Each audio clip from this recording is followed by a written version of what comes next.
Yaxşı uşaqlar. Molekulyar kinetik nəzəriyyə. Sən peşə bura keçəsən. Yaxşı da orada verirəm. Tamam. Əvvəla molekulyar kinetik nəzəriyyə birinci makroskopik, yəni böyük parametrlərin mikroskopik, kiçik parametrlərə keçirik. Əvvəla molekulyar kinetik nəzəriyyə. Birinci proses demək Maxwell'in 3 dənə iddiası var. Müddəası var. Bunları birinci danışacağıq uşaqlar. Bu nədir?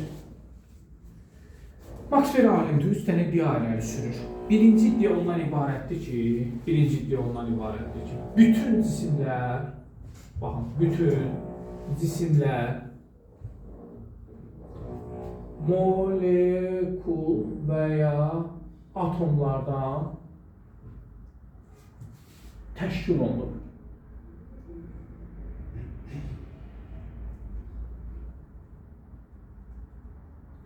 Bütün cisimlərin birinci iddiası budur ki, bütün cisimlər molekul və atomlardır. Bu bizim işimizdir, yaradan işidir. Yaradan bu şəkildə yaradır ki, bütün cisimlərin əslində xırdalasaq ki, molekula və ya atom. Məsələn, tutaq ki, deyir ki, suyun buxarlanması. Su birinci maya formasındadır. Sonra baxırıq ki, buxar forması da havaya qalxdı. Baxırsan ki, su parçalandı. Yəni, xırda hissəciklərə parçalandı, molekullara çevrildi və uçdu çıxdı getdi. Məsələn, tutaq ki, bir daş parçası götürürsən, daş parçasını xırdalayırsan, toz olur. Tozu da götürürsən, daha da kiçildirsən, parçalayırsan. Məsələn, tutaq ki, laboratoriyada girib çıxır nəyə? Molekullara və ya atoma. Məsələn, tutaq ki, insan saçını götürürsən, bir dənə mikroskopun altında baxırsan, görürsən ki, insan saçında nə qədər kiçik zərrəciklər var. Biraz daha dərin şeylərə baxsan, yenə gedəcək molekul və ya atomlara dayanacaq. Aydın olur. Yəni, bütün cisimlərin hər birisi əslində insanın özü, bütün nə görürüksə, hər şey molekul və atomlar bir araya gəlirlər. Nə əmələ gətirirlər? İnsan əmələ gətirir. Daş əmələ gətirir. Aydındır. O molekulların bir arada duruşudur. Aydındır. Məsələn, buzun duruşu, su molekulları buz molekuluna çevirir. Məsələn, tutaq ki, suyu buza çevrilməsi prosesi, molekulların nizamlı düzülüşü buz əmələ gətirir. Sonra götürür, əldə edirik ki, su molekulu formasına əmələ gəlir. Sonra başlayır buxar molekullar təzədən uçub çıxıb getməyə. Aydındır. Məsələ odur ki, uşaqlar, demək ki, bütün cisimlərin ilk başlıq molekullardan əmələ gəlir və ya yığılma molekullardan, atomlardan. İkinci iddia nədir uşaqlar? Bu molekullar və ya atomlar daim nizamsız, xaotik hərəkət edirlər uşaqlar.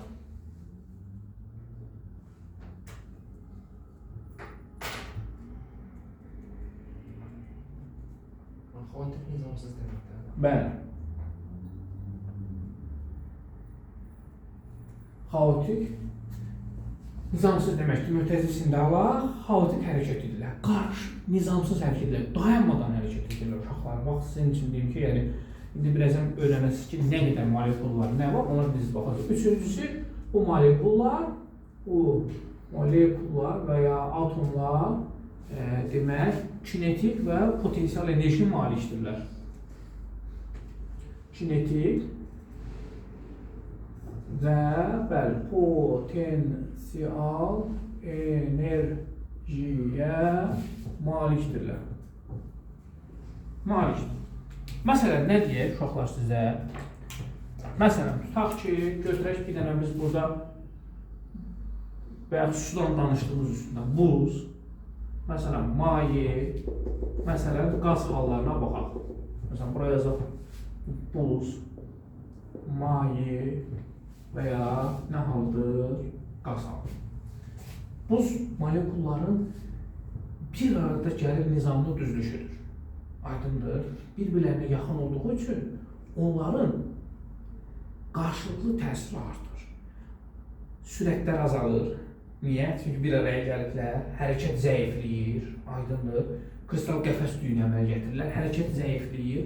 Ona görə də potensial enerji tərifcə nə idi? Potensial enerji tərifcə bu idi ki, potensial enerji qarşılıqlı təsir enerjisidir. Onda deyirik ki, məsələn, buzun potensial enerjisi çox böyükdür kinetikdən. Çünki kinetik enerjiləri çox zəif, hərəkət azalır. Amma qarşılıqlı təsir artır.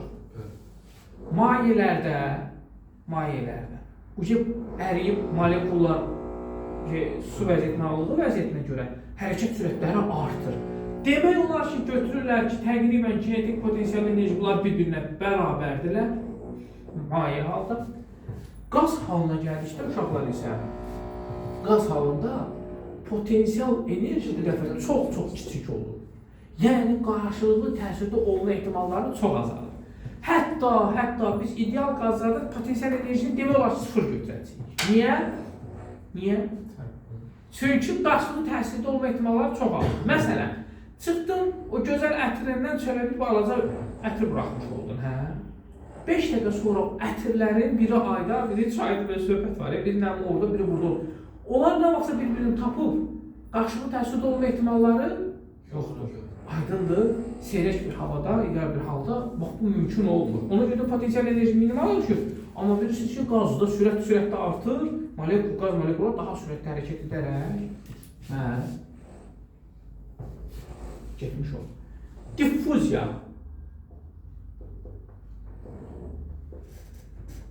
Diffuziya nə demək uşaqlar? Qazların hərəkəti. Qarışma,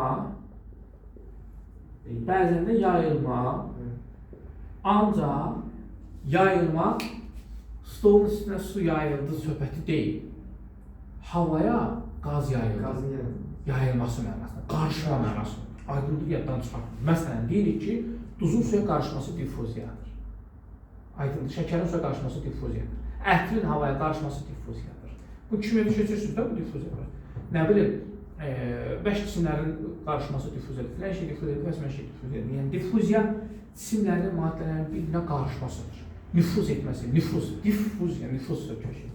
Nüfuz edir, keçir, bir-birlərinə qarışırlar uşaqlar. Diffuziya iki şeydən asılıdır. Birincisi, temperatur. Temperatur artdıqda diffuziya sürətli baş verir.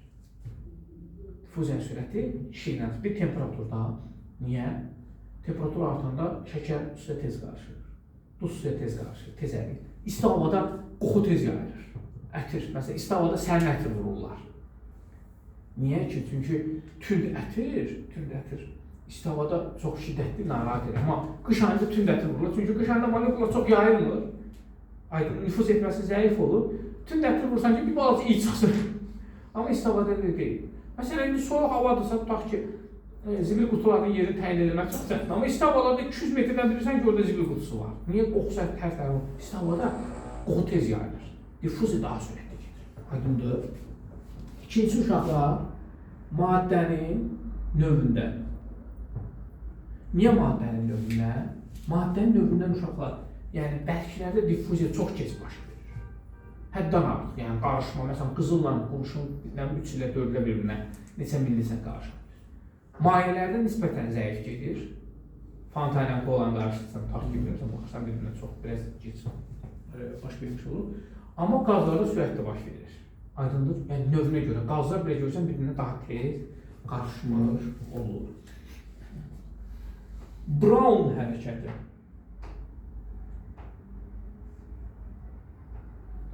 Uşaqlar, maye və ya qazlarda yad zərrəciklər olur ki, bu mayenin üzündə olur, havada da daim rəqs hərəkət edirlər, birazdan onu sizə göstərirəm. Daim nizamsız hərəkət edir ki, uşaqlar, bu xaotik qarışıq hərəkət, özü də istilik hərəkətidir, bu hərəkətə Brown hərəkətidir. Suyun üzündə baxırsan, diqqətlə baxanda, elə bilsən ki, tozcuqlar hərəkət edirlər, rəqs edirlər. Ona Brown hərəkəti deyirlər uşaqlar. Və yaxud da ki, tutaq ki, məsələn, bir otağa gün işığı düşür, baxırsan ki, telefon üstündə birdən işığı yandıra. Məsələn, bir otağa işıq düşür, bir otağa bir ayda girməsək, bir ay, 2 ay bir otağa girilməsə, sakit bir otağa bir kənardan günəş işığı düşsə, baxacaqsınız gün işığının qabağı belə tozluqlar rəqs edir. Deyirsən ki, bura girən yoxdur, eləyən yoxdur, bu tozu havaya qaldıran yoxdur. Bunlar nətər havada rəqs edir? Məsələn, maye və qazlarda bax, elə bir hərəkət var, Brown hərəkət. Bəzən də beləsinə baxanda, uşaqlar, burada diqqətlə baxanda, Baxırsan ki, bunun qarşısında tozlar, işığı yandırmışam. Bunun qarşısında tozlar görünür. Bu şəkildə hərəkətlə, mayelərdə də bu olur. Yəni bu formada, mayələrin üzündə də. Çünki cisimlər yuxarı qalxır havaya, oynayır, rəqs edir havada. Aydındır. Yəni o tozlar var, toza ağırlıq olması təsir edir, daha çox onu çəkir, obsada da təsir edir. Ancaq bu proses rəqs hərəkət prosesidir, havada uçuşurlar. Elə bir ki, havanın sıxılığı ilə sıxlıqları bərabərdir, fırlanırlar havada. O buranın hərəkəti, o həmən o hərəkətə deyirlər. Və o da asılıdır uşaqlar, temperaturdan, baxın bu da asılıdır, sürəti, temperaturdan, bir də nəydən? Aqreqat haldan.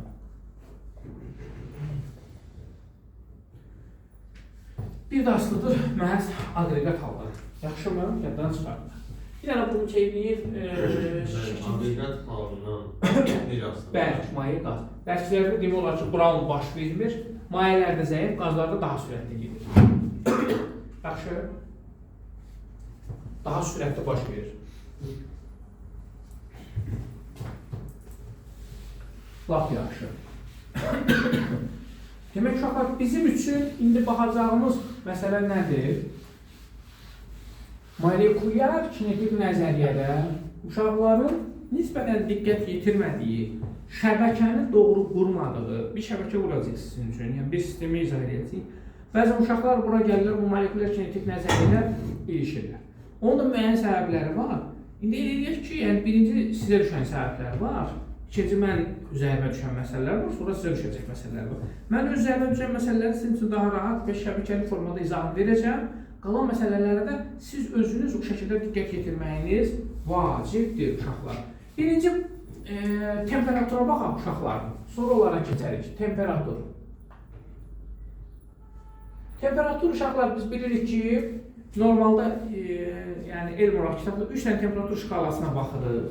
Kelvin, Celsius, Fahrenheit. Bəli, birincisi Celsius, yəni bizim istifadə etdiyimiz Celsius temperatur şkalasıdır ki, 0 dərəcədə suyumuz donur, 100 dərəcədə qaynayır, 100 dərəcədə qaynayır, qaynama prosesi baş verir. Kelvin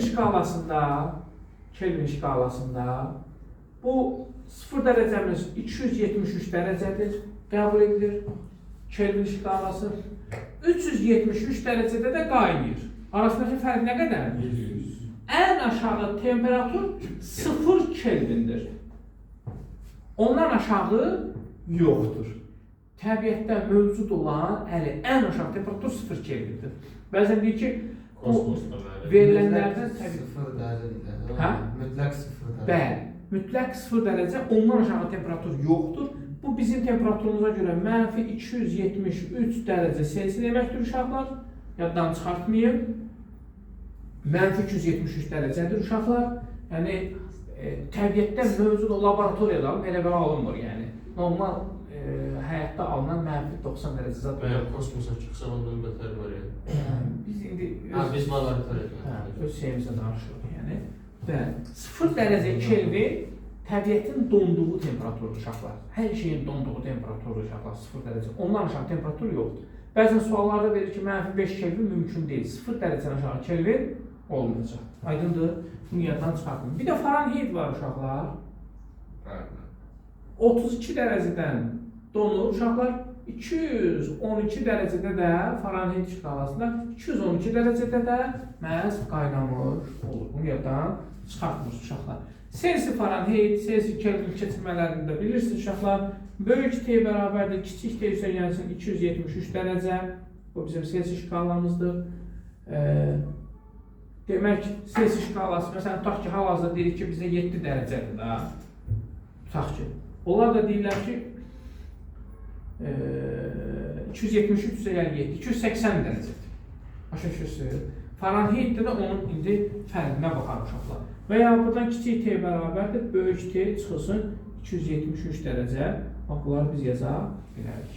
Bəs niyə hamı Celsius'ini işlədir, Kelvin'i yox? Yox, biz elə işlədirik. Biz elə işlədirik. Avropadan gələn maşınlar Kelvinlə işləyir məsələn. Amerikadan gələn maşınlar Fahrenheitlə işləyir. Ya maşınlar da hər. Biz danışdığımızda Amerika'da da Celsius'da. Yox, Kelvindir. Mən deyirlər ki, bu gün çöldə 280 dərəcə var. Hə, onlar elə deyirlər. Onlar Kelvinlə işləyir. Bəzi ştatlarda elə işləyir. Yaxşı. Öyle işləyir. 280 Fahrenheit var. Fahrenheit-lə danışırlar, Kelvinlə danışırlar. Yaxşı, onlar da elədir yəni. Sistem onlar elə şeydir. Temperaturun vahidi uşaqlar, onsuz da yaddan çıxar. Bu iki dənə əsas vahid keçəcəyik. 1 Kelvindir, yaddan çıxartmayaq. Əsas vahidlərdən bu iki dənə. Fahrenheit necə idi uşaqlar? Temperatur dərəcəsi bərabərdir 9-5 Fahrenheit çıxılsın 32 və ya buradan Fahrenheit dərəcəsini tapsaq 5-9 T üstə gəlinsin 32 Bəli, bu da Fahrenheit'in çevrilmələri uşaqlar yaddan çıxartmayın, unutmayın. Yaxşımı? Dərəcələrimizdir. Bunları yaddan çıxartmayın. Fahrenheit'dən Celsiya, Celsiyadan da Fahrenheit. Bəli. Keçək uşaqlar, molekulyar kinetik nəzəriyyədə molekulun kütləsinə. Uşaqlar, molekullar o qədər müxtəliflikdir, o qədər kütləzədə müxtəlifdir. Hər su molekulların özünə ayrıdır, nə bilim, filan molekul ayrıdır, fəsmə molekul ayrıdır, karbonunki, hidrogeninki, filan fəsməkən. O qədər müxtəlifdir ki, kütlələrini müəyyən etmək olmur. Ona görə də nisbi bir kütlə götürürlər. Nisbi, aydındır. Ona nisbi molekul kütləsi deyirlər uşaqlar. Nisbi molekul kütləsi. Bərabər bir molekulun kütləsi M0-dan işarə olunur. Bir dənə molekulun kütləsi. Aydındır. Karbon atomunun 12'də 1-nə nisbəti, yəni karbon atomunun 12'də 1-nə nisbəti karbon atomu ilə götürürlər. 12'də 1-nə nisbəti nisbi molekul kütləsini bizə verir. Yəni nisbi bir kütlə bizim üçün verilmiş olur uşaqlar. Bu yazdan çıxartıyor. Sonra maddə miqdarı. Yadda gəlir mol. Maddə miqdarından danışırdıq da. Nü bərabərdir. Bir cismin kütləsini onun molyar kütləsinə nisbəti. Molyar kütlə nədir görəcəyik. Və ya bir cisimdə olan molekulların sayını bir cisimdə nə qədər molekul var? Bilmirik də, taş ki. Bilmirik. Bir molda olan molekulların sayına, yəni NA-ya nisbəti, nisbi molekul kütləsi, maddə miqdarını verir. Vahidi nə idi uşaqlar? Bir moldur. İkinci əsas vahidimizi bugün keçdik. Aydındır. Əvvəllər keçmişdik əsas vahidlərimizin içərisində. Kimya birinci bölməsi.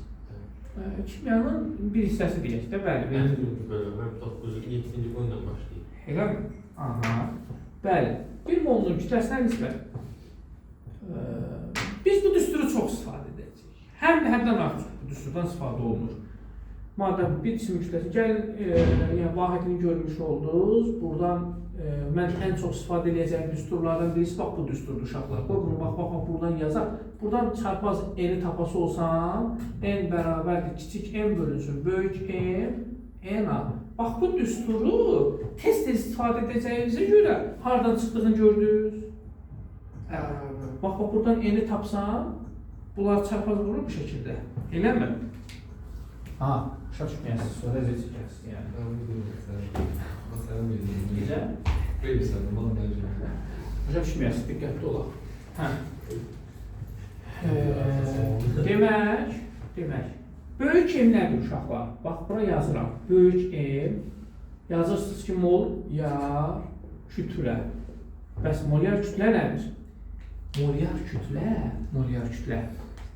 Yazıram ki, 1 mol maddənin kütləsidir. Nədir? 1 mol maddənin kütləsidir.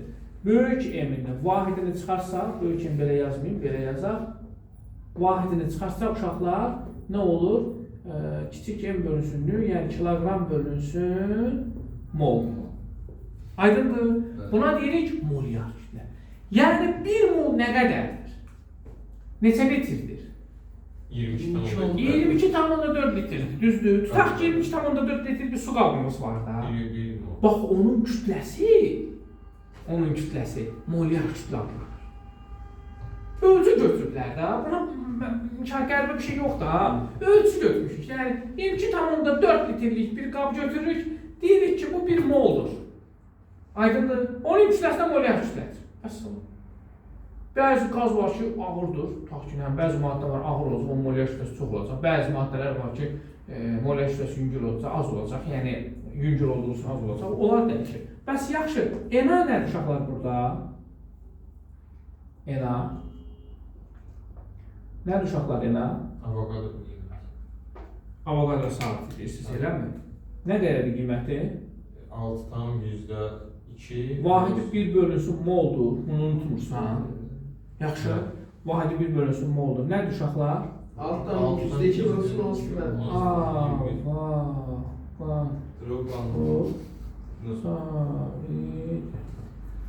ENA-nın qiyməti nə qədərdir dedi? Altdan %2 vurulsun. Altdan %2 vurulsun, 10 üstü 23. Mənfisiz mənfi. saydı bu, saydı nə mənfi? 23. Saydı. Hə? Bəs yaxşı, ENA-nın özü nədir uşaqlar, bilirsinizmi? Avokado sağlık. Yox. Bir, da bildik də mol maddədə olan molekul sayıymış. 1 mol, 22,4 litre yoxdur. 1 mol maddədə olan molekul sayı. 1 mol maddədə olan molekul sayı çox anormal bir şeydir. Yəni 6,2 vur 10 üstü 10 üstü 23 bir sinə demək uşaqlar. Bunu heç belə, yəni bu kadar trilyondan bahsediyorum. 1 mol nə demək ki, bu boyda qab götürürük. Onun içərisində olan molekul sayına fikir verin. Çox anormal qədər çoxdur yəni. Çox anormal. Tutaq ki, içi qaz da olsun, fərq etməz. Su ilə də olursa, yenə fərq etməz. Yəni, içində olacaq 1 molunda olacaq molekul sayıdır. Təsəvvür edə bilirik ki, mümkün. Həddən artıq nurlan çoxdur. Həddən artıq. Yəni, biz bunu görə bilməyəcəyimiz səviyyədə bu çoxluq təşkil edir. Aha. Uşaqlar, bu hissələr həmişə sizin belə görüb bilməniz lazım olacaq hissələrdir. Bu düsturdan da dediyimiz kimi çox istifadə edəcəyik. Yəni, məsələn, deyirik ki, bir yeşiyimiz var. Yeşiyimizin içində hamısı standart 100 qramlıq almalar var. O yeşiyimizin kütləsini necə taparıq? Saya vursa o, taparıq da düzdür. Bax, onda mən yeşiyin kütləsinə ümumi bir kütlə kimi baxsam, n bərabərdir.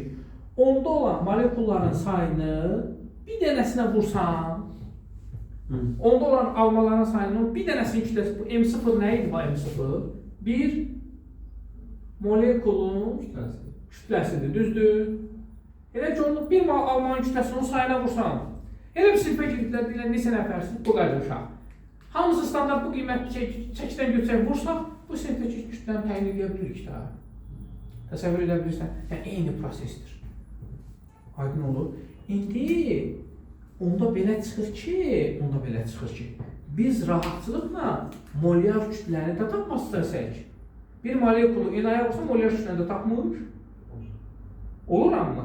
Yəni, molyar kütlə 1 mol maddənin kütləsidir. Onda olan molekul sayını birinə vursam, tapılan nurlan bərabərdir. Na vurulsun, M0. Problem yoxdur ki, Əli. Bir molekul sayını, onda molekulların nə qədər enaya vursam, mən onun molyar kütləsini tapa bilərəm ki, nə qədər olduğunu təyin edə bilərəm. Qaranlıq qalmadı ki, bu proses.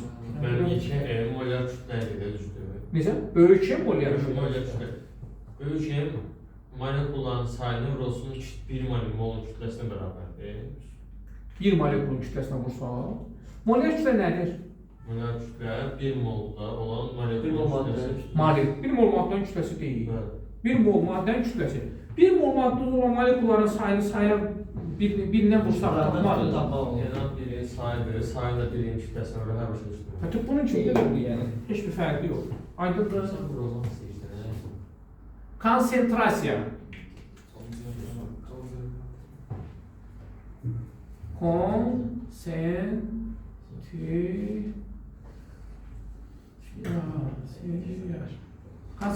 Konsentrasiya nədir uşaqlar? vahid həcmdə olan molekul sayıdır. Bəli. Vahid həcmdən bir həcmli bir kvadratda olan tutaq ki, molekul sayı, nə qədər molekul yerləşir sonra, aydındır, ona deyirik ki, konsentrasiya. Aydındır, bir saydır. Tərifi necə olur uşaqlar? Vahid bir həzmə həcmdə molekul Sürdüğüm krizine sayı. Yaxşı, konsentrasiya kiçik n hərfi ilə nişan olunur, n bölünsün v düsturu ilə tapılır. Baxın uşaqlar, vahidini buradan çıxardaq, sayın vahid olmaz. 1 bölünsün metr kubu və ya metr üstü mənfi 3 şəkildə olur. Qəbul imtahanından yoxsa sınaqlara mı düşmüşdü? Metr üstü mənfi 3 uşaq deyir ki, bu yəqin mənfi sən ki, həcmin vahididir. Yəni konsentrasiyanı unutmuşdum. Yəni 1 bölünsün metr kubu və ya metr üstü mənfi 3 ümumiyyətlə mənfi olurlar, ümumiyyətdən çıxartmıyor. Nə deyirik? Vahid həcmdə olan sayı. O vahid həcmdə olan molekul sayı konsentrasiyanı bizə verir ya da çıxartmıyor. Bəxsdə dedim ki, keçidlərdən istifadə edəcək, diqqət yetirir. Bax, bu düsturu həmən dəqiqə gətirib hara yerinə qoya bilərəm? Yaza bilərəmmi? Bəli, buyurun. N bərabərdir. Kiçik n bölünsün böyük m, na bölünsün v. Onda n harada yazın? Bax, n-i burada yazın. Düzdür? NV bərabərdir. Böyük m də məxrəcə düşəcək. Kiçik m bölünsün böyük m vur v. Buradan n-a. Bu nədir uşaqlar?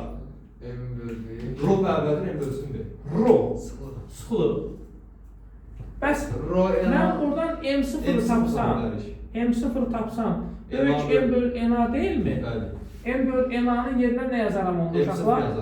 M0 olar. Olar rho bölünsün rho. Bölünsün m0. Mən də buradan rho-nu taparam ki, rho-nun özü bərabərdir. M0 m. Problem yoxdur ki. Onda belə çıxır ki, N həcmə bərabərdir. Necə? Rho böl M yoxdur. Bizə həcmi vermir. Yox, n böyük. Konsentrasiya. Normalda həcmi vermir rho böl. Yox, rho bölü m bölünsün, rho həcmi verər. Aydındır? Bəli. Ona görə onu yerdə yazmışaq ki, 1 böl metr kubu verir də. Yaxşı? Tamam. Şimdi görürsünüz uşaqlar, düsturdan düstur çıxır. Onlara xüsusi diqqət yetirək. M, K, N-in əsas təlliyi. M, K, N-in əsas təlliyi. Uşaqlar, burada bir dənə əsas təlliyimiz var. Ona bir diqqət yetirəcəksiniz. Bir dənə əsas təlliyimiz var. Bir de onu verme. Necə? Bir de onu verme.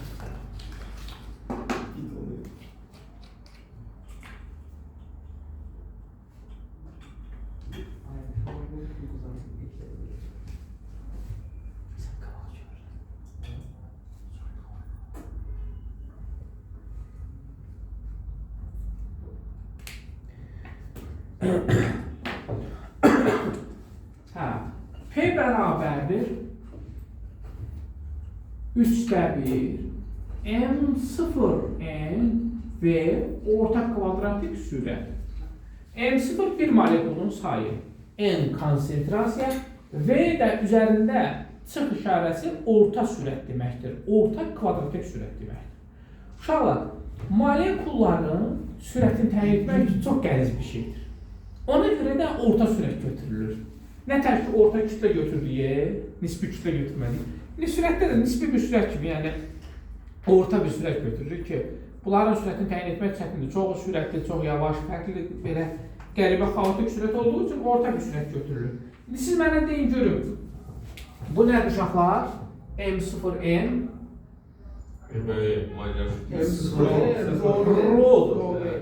Rho. Onda yazaram ki 3/1 Rho V orta kvadratik sürət. Mən buradan V-ni tapsam nə olar? Baxın, V-ni tapsam orta kvadratik sürət kök altında 3 keçir P-nin yanına 3P bölünsün Rho və ya kök altında 3PV bölünsün M0 da yaza bilərəm. Rho bərabərdir M böl V-də axı, M düşər məxrəcə, V qalxar hala? Yuxarı. Və yaxud da ki, bu gün keçəcəyimiz 3R böyük T bölünsün, böyük M də yaza bilərəm. 3 ehtimal var. Bəli, 3RT bölünsün böyük E. T bildik ki temperaturdur, Kelvindir. M molyar üstədir, R-i indi keçəcək ki uşaqlar, R nədir uşaqlar? R, Bence üstədir. xeyr, universal Gaz diyor. qaz sabiti. R bərabərdir, K vurulsun, NA düsturudur. K nədir uşaqlar? İndi K-ya da birinci baxacaq uşaqlar. Gəlin birinci, mən orta kinetik enerjinin düsturu yazım, sonra K-nı yazacağım. Burada kinetik enerjinin düsturu, Y kinetik bərabərdir, 2'də 3 K T düsturudur. MV kvadratı bölü 2 değildi. Bax o gəlib bura durur. 2'də 3 K T gəlib dayanır. Bunu yaddan çıxartmayın və yazırıq ki, kinetik enerji yalnız orta kvadrat üstədir, kinetik enerji yalnız nəydən asılı olacaqlar uşaqlar? Temperaturdan asılıdır. Temperatur artarsa kinetik enerji artacaq. Azalarsa azalacaq. Sabitdirsə sabitdir, sıfırdırsa sıfırdır. Yəni bunlardan sığa kimasının çox tez-tez düşən suallardan məsələn ki, kinetik enerji qazlardan yalnız temperaturdan asılıdır. Aydındır? Bunu yaddan çıxartmayaq. Burada K Boltzmann sabitidir. Boltzmann sabiti. Baxın, Joule bölünsün Kelvin, vahid olaraq Joule bölünsün Kelvindir. Gətir buraya yazsam onda, Joule bölünsün Kelvin vurulsun, 1 bölünsün nə olacaq? Mol. NA-nın da vahidi 1 bölünsün mol. Onda universal qaz sabitin vahidi nə oldu? Joule bölünsün Kelvin vurulsun 1 bölü mol. Bu da yalnız Joule bölünsün nə çıxdı? Kelvin oldu.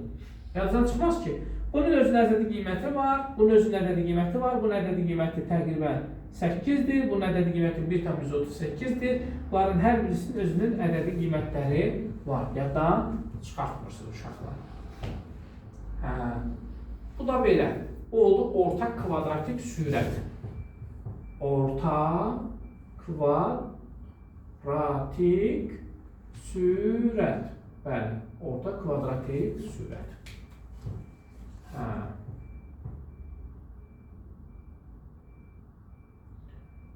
Nə yazmışıq? Bir də buna baxaq. Yazmışıq ki, P bərabərdir 3'də 1. Hə? P nədir? Təzyiq. Hə, təzyiq. Hə? Bir də Böyləsindən. Təzyiq. Yaxşı. Mən buradakı bütün təzyiqlər düsturu buna bərabərdir. P-nin düsturları var idi. Yada gəlir. Təzyiq P bərabər F bölü S yazırdı. Bəli, bax orada bizə lazım olacaqlar. Təzyiqdir.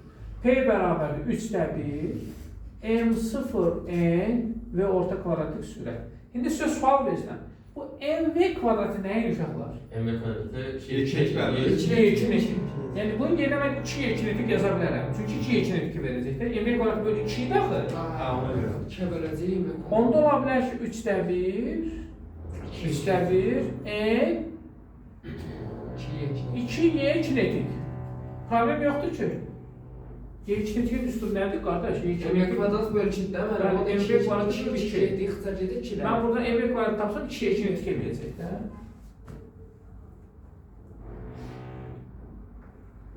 Bəli, V-nin üstündəki xətt nədir? Sürətdir, o orta kvadrat, 2 deyil o, mənfi deyil o.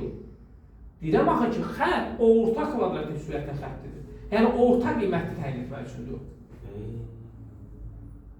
Şöyle Dəqiq? Bəli. Aha. Demək necə oldu? P bölü yenə 3'də 1 M0'in əsas düsturu yazdı. MV kvadratı mənim üçün 2'ye kinetik verdi. Düzdür? N olduğu kimi hələ yerində qalır. Kinetik enerjimin də düsturu nədir? 2'də 3 KT. Onda mən bax buradan yenə bir şey götürürəm. Gətirirəm burada yerinə qoyuram. Olur. 3 KT. 3'də 2 M vurulsun 2'də 3 KT. 2'lər getdi. 3'lər ixtisar getdi. Qaldı N KT.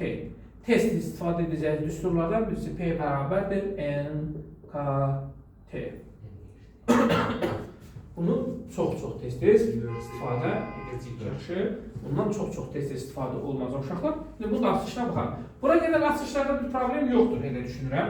Yəni böyütməyək bu dərsi, sizin gözünüzdə qorxuzu Özünüzü böyütməyin. Hələ ki burada bir şey yoxdur. Bir dənə buna aid bəlkə bir sual var yoxsa yox. Məsələn, burada elə bir şey yoxdur. Maddə miqdarının düsturunu bilirsən, buradan eni tapılır ki, həmişə istifadə edədiyimiz bax bu en düsturudur.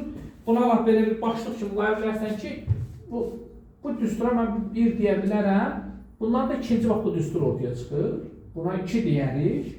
Burada bu düsturlardan elə bir şey yoxdur. Bax bu en konsentrasiya biz 3 deyərik. Bundan bu çıxdı ortaya. Kinetik enerji düsturu bizə lazım olur. Buna 4 deyərik. Bir də ki, bizim üçün bax bu 2 dənə düstur. 5, məsələn 6-cı və bunlar bizim üçün ana düsturlardır. Ən sonunda da test istifadə edəcəyik bu NKT, məsələn 7-ci düsturumuz. Məsələn, bax bu düstur kimi, bu düsturlar sırayla bir-birindən çıxarda gələcəksiniz. Əzbərləyəsəniz, bunları unutacaqsınız. Aydındır, indi imkan edib bunu özümüz çıxardacaq buradan. Lap yaxşı. İndi bax, məsələn, çıxartmaq deyəndə nəyi nəzərdə tuturam? Buyurun, gəlin bunu sözü çıxardın. Nə yazmışıq? P bərabərdir NKT. Buyurun, aça gedək. Kalan yerinə yazılır. Birinci el açaq. Elin düsturu nədir? En böyle. Bax, M bölünsün V, vurulsun K, vurulsun T. Gəlin indi N açaq. M böl, kiçik M böl. Başa düşürsün mü? Bax, özünüz tapırsın. Bərabərdir. Kiçik M bölünsün, böyük M Vurulsun N'e bölünsün V. vurulsun N-a, Böl V. bölünsün V, vurulsun K, T. N ilə K nədir? N aynen K bize verdi. Eri. Bax, bunu yerinə yazıram. RT.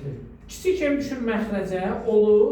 Kiçik M RT bölünsün böyük M V.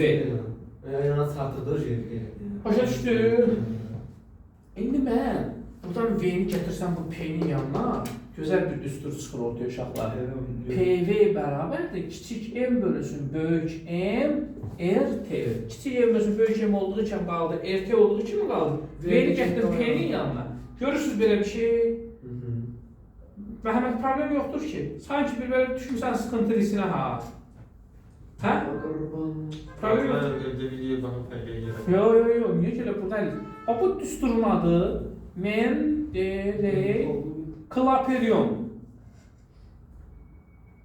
İki alimin kəşfedilən müxtəlif yerlərdə eyni vaxtda kəşf etdiyi üçün Mendeleev və Clapeyronun tərəfindən PV bərabərdir nÜRT və ya PV bərabərdir kiçik M bölünsün böyük M RT və ya nÜRT. Bəli, Mendeleev Bəli, Mendeleev, Clapeyron. Bunlar kim beşi var değil. Bəli. Ben fizik adamlarla alır. Hə? Fizik adamlarla. Kimyasız da fizika, riyaziyatsız fizika və ya fizikasız riyaziyyat, fizikasız kimya olmuş ki, bunlar hamılar bir-birlərinə bağlı inteqrasiya olmuş proseslər olur. Mendeleev, Clapeyron tənqid. Buradan uşaqlar, rho da çıxarda bilərik. Bax, yazmışıq ki, P bərabər olar M bölünsün böyük MV RT. Bu da rho olar. Rho RT bölünsün böyük M. Buradan rho'nu taparam ki, P M bölünsün RT. Yəni bu düsturlardan istifadə edəcək, özü çıxardacaq. Aydındır. Qaldı bir dənə bizim izoproseslər ki, onu da inşallah növbəti dərsdə izobar, izotermik proseslərdir. Bəli, onlara da biz növbəti dərsdə baxacağız.